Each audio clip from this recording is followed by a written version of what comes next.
הנה. I request protocol to escort His Excellency and invite him to address the assembly. אנחנו נעביר את השידור לאולפן. הנה, אנחנו רואים את בנימין נתניהו, ראש הממשלה, עולה.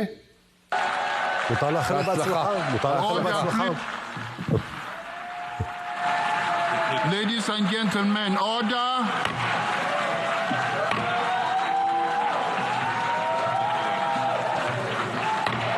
Order, please.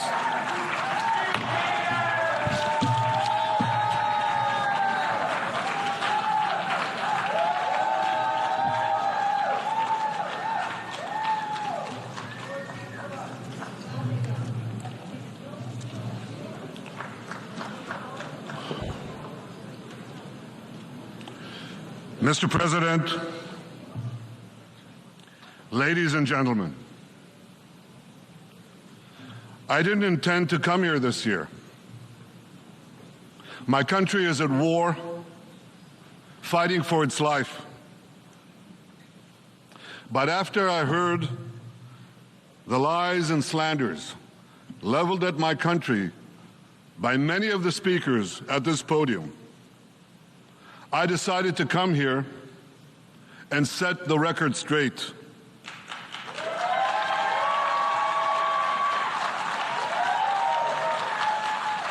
I decided to come here to speak for my people, to speak for my country, to speak for the truth.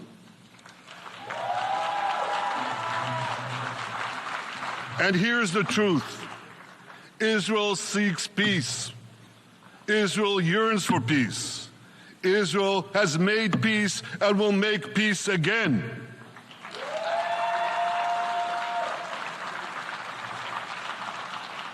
Yet we face savage enemies who seek our annihilation, and we must defend ourselves against these savage murderers.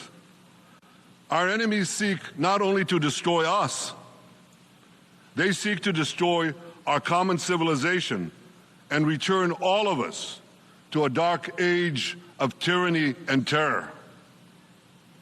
When I spoke here last year, I said we faced the same timeless choice that Moses put before the people of Israel thousands of years ago. As we were about to enter the Promised Land, Moses told us that our actions will determine whether we bequeath to future generations a blessing or a curse. And that is the choice we face today. The curse of Iran's unremitting aggression, or the blessing of a historic reconciliation between Arab and Jew. In the days that followed that speech, the blessing I spoke of came into sharper focus. A normalization deal between Saudi Arabia and Israel seemed closer than ever. But then came the curse of October 7th.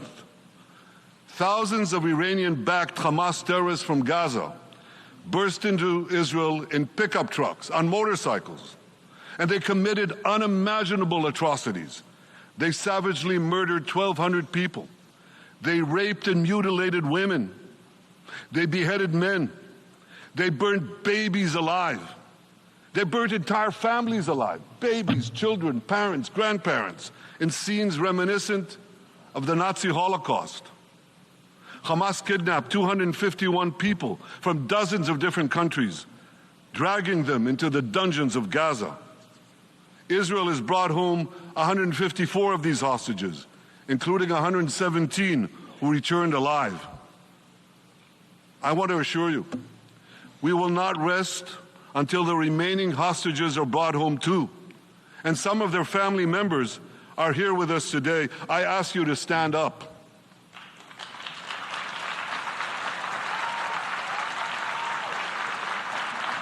With us is Eli Stevie, whose son Idan was abducted from the Nova Music Festival. That was his crime. A music festival. And these murderous monsters took him.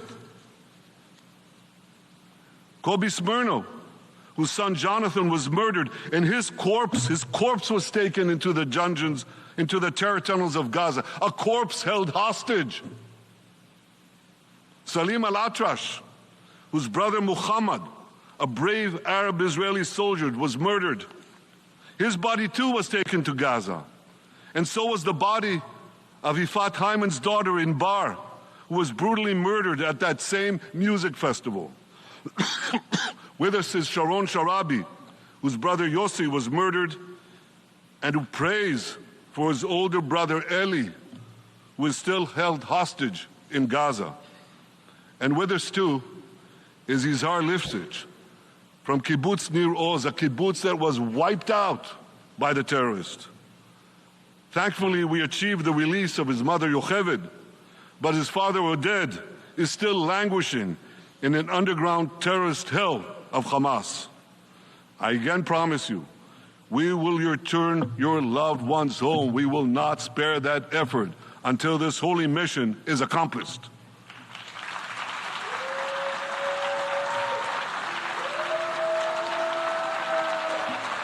Ladies and gentlemen, the curse of October 7th began when Hamas invaded Israel from Gaza. But it didn't end there. Israel was soon forced to defend itself on 6 more war fronts organized by Iran. On October 8th, Hezbollah attacked us from Lebanon. Since then, they fired over 8,000 rockets at our towns and cities, at our civilians, at our children. 2 weeks later, the Iran-backed Houthis in Yemen launched drones and missiles at Israel, the first of 250 such attacks, including one yesterday aimed at Tel Aviv. Iran's Shiite militias in Syria and Iraq have targeted Israel dozens of times over the past year as well. Fueled by Iran, Palestinian terrorists in Judea and Samaria perpetrated scores of attacks there and throughout Israel. And last April, for the first time ever, Iran directly attacked Israel from its own territory, firing 300 drones, cruise missiles, and ballistic missiles at us. I have a message for the tyrants of Tehran. If you strike us, we will strike you. There is no place.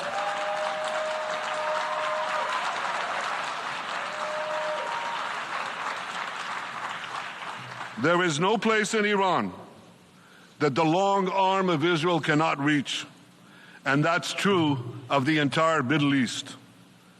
Far from being lambs led to the slaughter, Israel's soldiers have fought back with incredible courage and with heroic sacrifice. And I have another message for this assembly and for the world outside this hall. We are winning.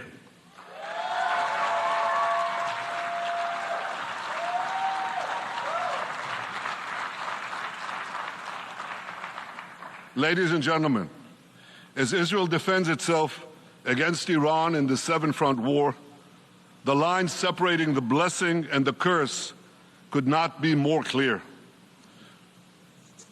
This is the map I presented here last year. It's a map of a blessing. It shows Israel and its Arab partners forming a land bridge connecting Asia and Europe between the Indian Ocean and the Mediterranean Sea. Across this bridge, we will lay rail lines, energy pipelines, fiber optic cables, and this will serve the betterment of 2 billion people. Now look at this second map. It's a map. Look at the second map. It's a map of a curse. It's a map of an arc of terror that Iran has created and imposed from the Indian Ocean to the Mediterranean. Iran's malignant arc has shut down international waterways. It cuts off trade. It destroys millions, destroys nations from within, and inflicts misery on millions. On the one hand, a bright blessing, a future of hope. On the other hand, a dark future of despair. And if you think this dark map is only a curse for Israel, if you think that, then you should think again. Because Iran's aggression, if it's not checked, will endanger every single country in the Middle East and many, many countries in the rest of the world. Because Iran seeks to impose its radicalism well beyond the Middle East. That's why it funds terror networks on 5 continents. That's why it builds ballistic missiles for nuclear warheads to threaten the entire world. For too long, the world has appeased Iran. It turns a blind eye to its internal repression. It turns a blind eye to its external aggression. Well, that appeasement must end. And that appeasement must end now.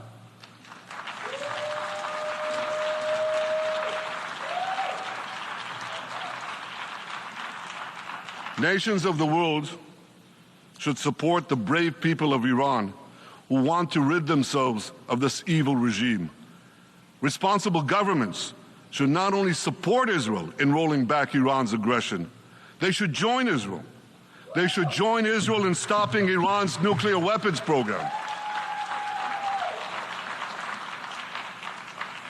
In this body, in the Security Council, we're going to have a deliberation in a few months. And I call on the Security Council to snap back UN Security Council sanctions against Iran, because we must all do everything in our power to ensure that Iran never gets nuclear weapons.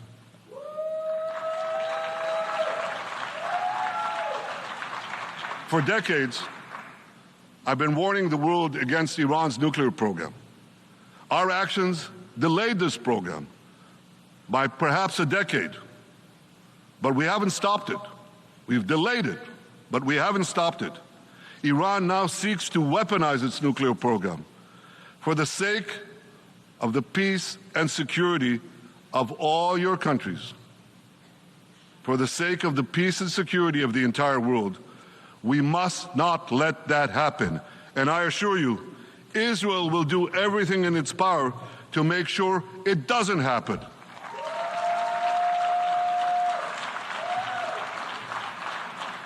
So, ladies and gentlemen, the question before us is simple. Which of these 2 maps that I showed you will shape our future? Will it be the blessings of peace and prosperity for Israel, our Arab partners, and the rest of the world? Or will it be the curse in which Iran and its proxies spread carnage and chaos everywhere? Israel has already made its choice. We've decided to advance the blessing. We're building a partnership for peace with our Arab neighbors while fighting the forces of terror that threaten that peace. For nearly a year, the brave men and women of the IDF have been systematically crushing Hamas's terror army that once ruled Gaza. On October 7th, the day of that invasion into Israel, that terror army numbered nearly 40,000 terrorists. It was armed with more than 15,000 rockets. It had 350 miles of terror tunnels, an underground network bigger than the New York subway system, which they used to wreak havoc above and below ground. A year later, the IDF has killed or captured more than half of these terrorists, destroyed over 90% of their rocket arsenal, and eliminated the key segments of their terror tunnel network. In major military operations,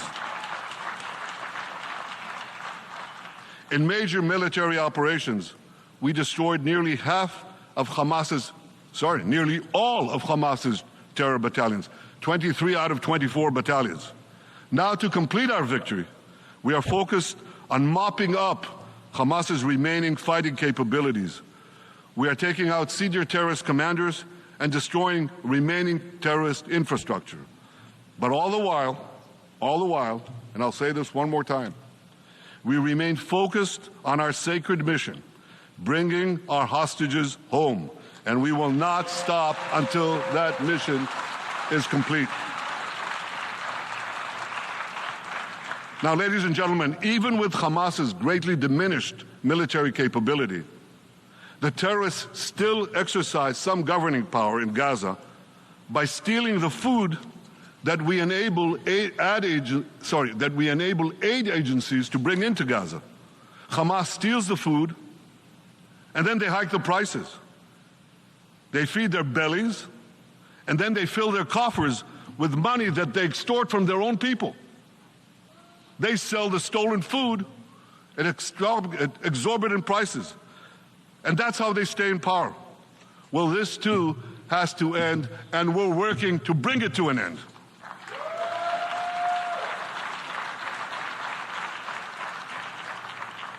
And the reason is simple. Because if Hamas stays in power, it will regroup, rearm, and attack Israel again and again and again, as it is vowed to do. So Hamas has got to go.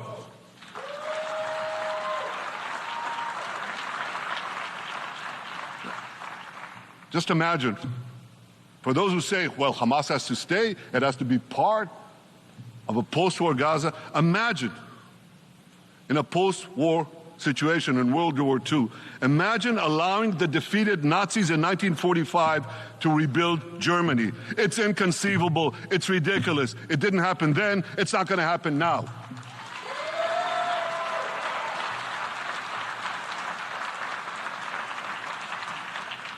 This is why Israel will reject any rule for Hamas in a post-war Gaza. We don't seek to resettle Gaza. What we seek is a demilitarized and de-radicalized Gaza. Only then can we ensure that this round of fighting will be the last round of fighting. We are ready to work with regional and other partners to support a local civilian administration in Gaza committed to peaceful coexistence. As for the hostages, I have a message for the Hamas captors. Let them go. Let them go. All of them. Those alive today must be returned alive, and the remains of those whom you brutally killed must be returned to their families. Those families here with us today, and others in Israel, deserve to have a resting place for their loved ones, a place where they can grieve and remember them. This war, ladies and gentlemen, this war can come to an end now. All that has to happen is for Hamas to surrender, lay down its arms, and release all the hostages. But if they don't, we will fight until we achieve victory, total victory. There is no substitute for it.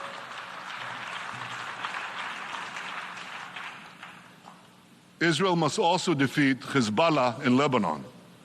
Hezbollah is the quintessential terror organization in the world today. It has tentacles that span in all continents. It has murdered more Americans and more Frenchmen than any group except bin Laden. It's murdered the citizens of many countries represented in this room. And it has attacked Israel viciously over the last 20 years. In the last year, completely unprovoked.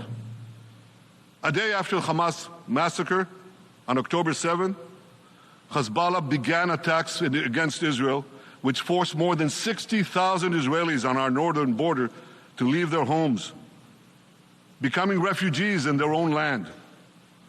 Hezbollah turned vibrant towns in the north of Israel into ghost towns. So I want you to think about this in equivalent American terms. Just imagine if terrorists turned El Paso and San Diego into ghost towns. Then ask yourself, how long would the American government tolerate that? A day? A week? A month? I doubt they tolerate it even for a single day. Yet Israel has been tolerating this intolerable situation for nearly a year. Well, I've come here today to say enough is enough.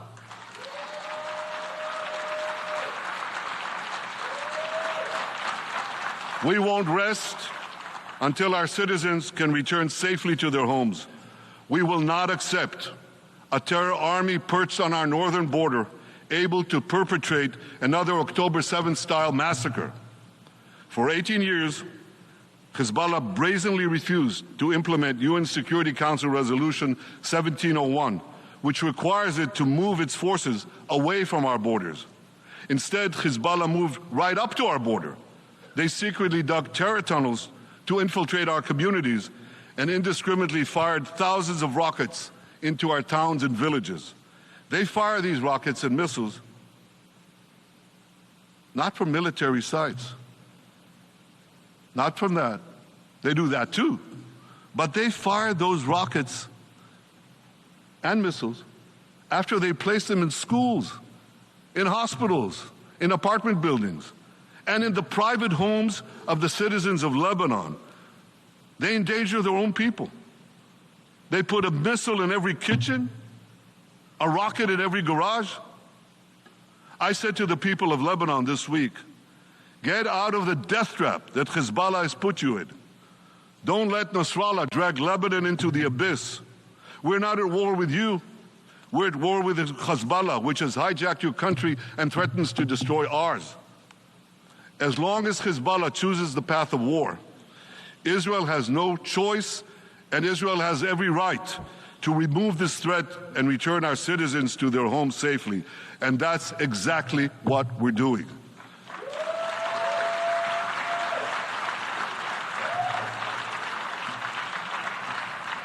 Just this week, the IDF destroyed large percentages of Hezbollah's rockets, which it built with Iran's funding for 3 decades. We took out senior military commanders who not only shed Israeli blood, but American and French blood as well. And then we took out their replacements, and then the replacements of their replacements. And we'll continue degrading Hezbollah until all our objectives are met.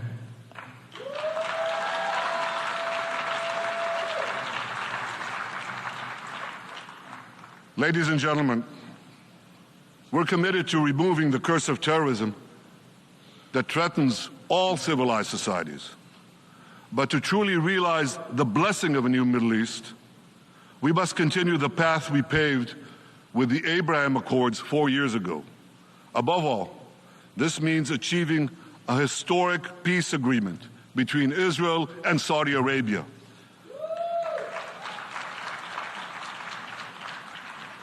And having seen the blessings that we've already brought with the Abraham Accords, the millions of Israelis who've already flown back and forth across the Arabian Peninsula, over the skies of Saudi Arabia, to the Gulf countries, the trade, the tourism, the joint ventures, the peace,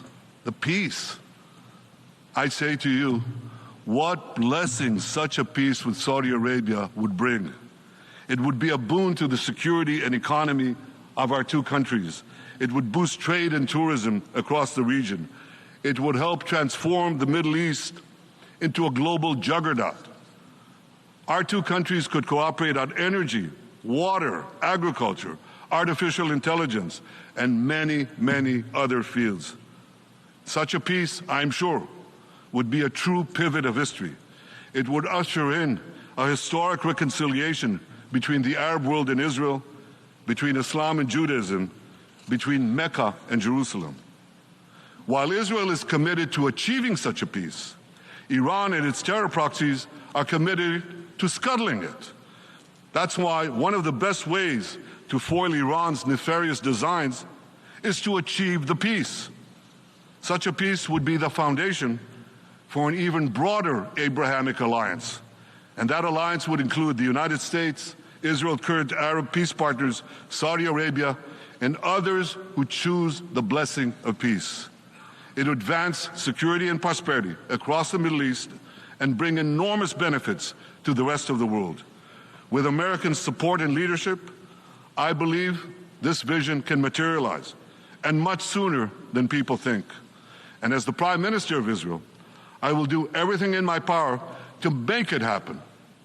This is an opportunity that we and the world should not let go by.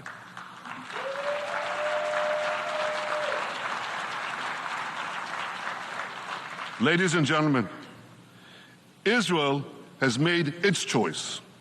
We seek to move forward to a bright age of prosperity and peace. Iran and its proxies have also made their choice.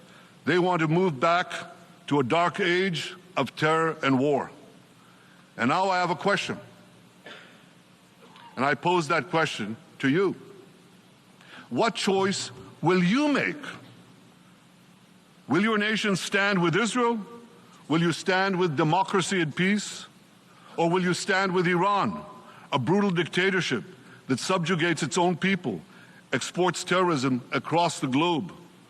In this battle between good and evil, there must be no equivocation. When you stand with Israel, you stand for your own values and your own interests. Yes, we're defending ourselves, but we're also defending you against a common enemy that through violence and terror seeks to destroy our way of life. So there should be no confusion about this. But unfortunately, there is a lot of it in many countries and in this very hall, as I've just heard. Good is portrayed as evil, and evil is portrayed as good. We see this moral confusion when Israel is falsely accused of genocide, when we defend ourselves against enemies who try to commit genocide against us. We see this too when Israel is absurdly accused by the ICC prosecutor of deliberately starving Palestinians in Gaza. What an absurdity. We helped bring in 700,000 tons of food into Gaza. That's more than 3,000 calories a day for every man, woman, and child in Gaza. We see this moral confusion when Israel is falsely accused of deliberately targeting civilians. We don't want to see a single person, a single innocent person die. That's always a tragedy. And that's why we do so much to minimize civilian casualties, even as our enemies use civilians as human shields. And no army has done what Israel is doing to minimize civilian casualties. We drop flyers, we send text messages, we make phone calls by the millions to ensure that Palestinian civilians get out of harm's way. We spare no effort in this noble pursuit.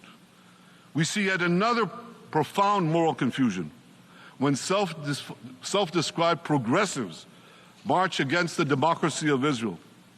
Don't they realize they support the Iranian-backed goons in Tehran and in Gaza?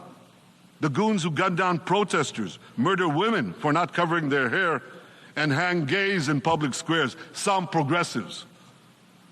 According to the U.S. Director of National Intelligence, Iran funds and fuels many of the protesters against Israel. Who knows, maybe some of the protesters, or even many of the protesters outside this building now.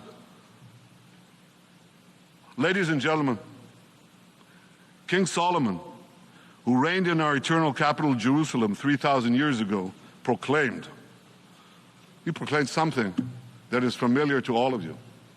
He said, "There is nothing new under the sun." Well, in an age of space travel, quantum physics, and artificial intelligence, some would argue that's a debatable statement. But one thing is undeniable. There is definitely nothing new at the United Nations.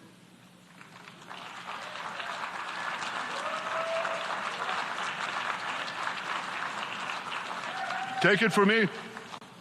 I first spoke from this podium as Israel's ambassador to the UN in 1984. That's exactly 40 years ago. And in my maiden speech here, I think it's the same podium, by the way.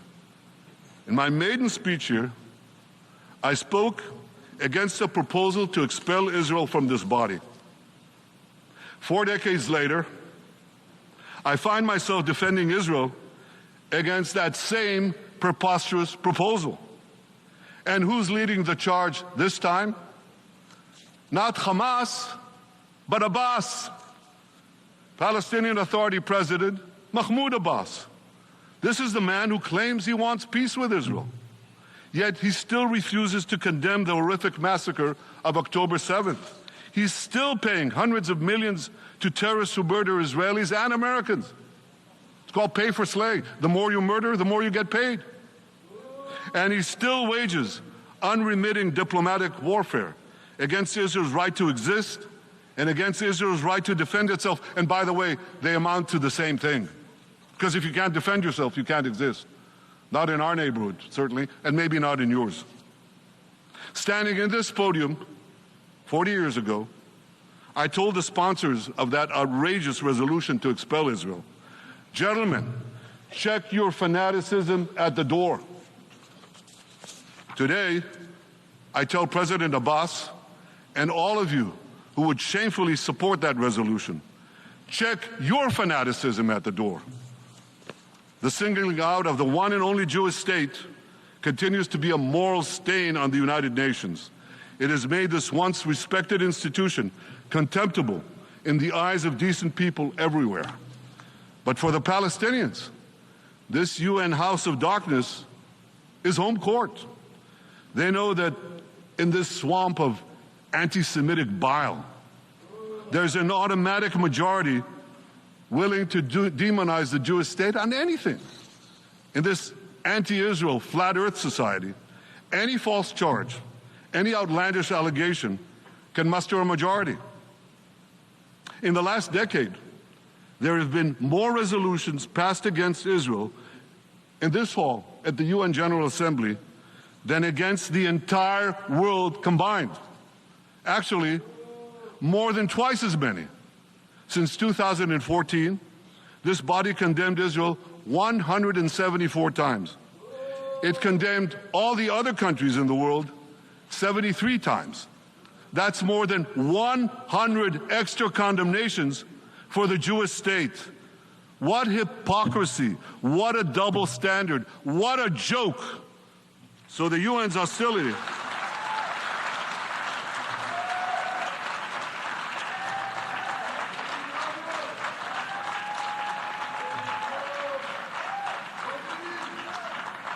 So all the speeches you heard today, all the hostility directed at Israel this year, it's not about Gaza.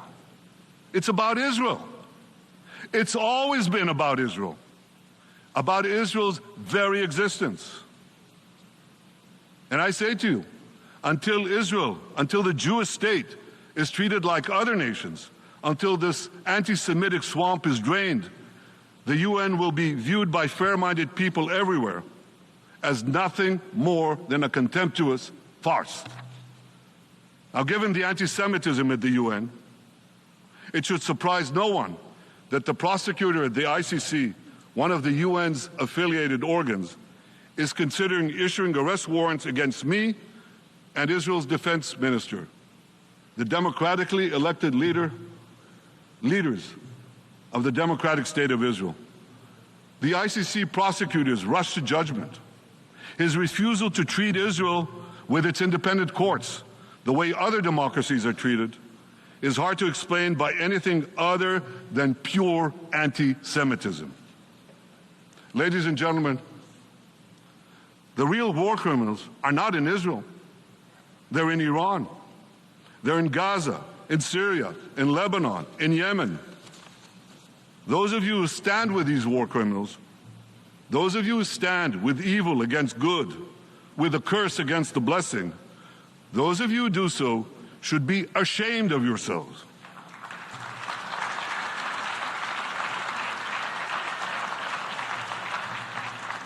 But I have a message for you. Israel will win this battle. We'll win this battle because we don't have a choice. After generations in which our people were slaughtered, remorselessly butchered, and no one raised a finger in our defense, we now have a state. We now have a brave army, an army of incomparable courage, and we are defending ourselves. As the book of Samuel says in the Bible, Netzach Israel lo yishaker. The eternity of Israel will not falter.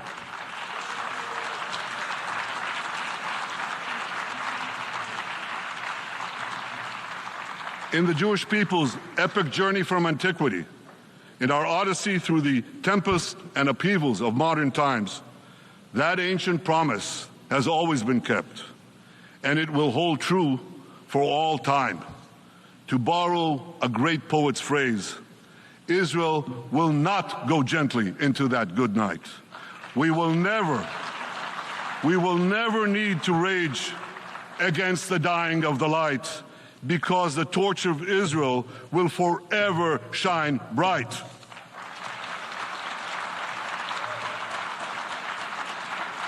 To the people of Israel and to the soldiers of Israel, I say, be strong and of good courage. חזקו ואמצו ואל תיראו מפניהם, כי אדוני אלוהיך הוא ההולך עמך, לא ירפך ולא יעזבך. Am Yisrael Chai, the people of Israel live now, tomorrow, forever. Thank you.